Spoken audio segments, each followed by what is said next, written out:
ঈদগাঁওবাসী সহ দেশ বিদেশের সবাইকে ঈদ উল ফিতরের শুভেচ্ছা জানালেন ইয়াসিন আরাফাত নবীন।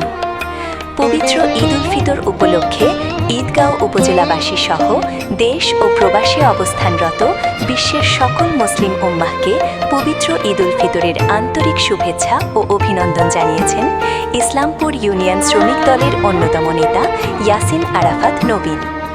এক শুভেচ্ছা বার্তায় তিনি বলেন, দীর্ঘ 1 মাস সিয়াম সাধনার পর আনন্দ ও খুশির বার্তা নিয়ে আমাদের মাঝে ফিরে এসেছে পবিত্র ঈদ উল ফিতর।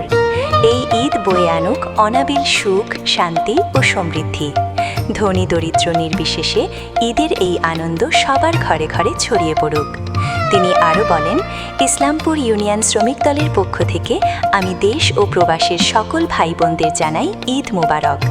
আসুন আমরা সকল ভেদাভেদ ভুলে ঈদের এই আনন্দকে ভাগ করে নিই এবং ভ্রাতৃত্বের বন্ধনে আবদ্ধ হই। পরিশেষে তিনি সবার সুস্বাস্থ্য, দীর্ঘায়ু এবং মঙ্গল কামনা করেন। শুভেচ্ছান্তে ইয়াসিন আরাফাত নবীন, ইসলামপুর ইউনিয়ন শ্রমিক দল। আসসালামু আলাইকুম। আমি ইসলামপুর ইউনিয়ন শ্রমিক দলের ইয়াসিন আরাফাত নবীন।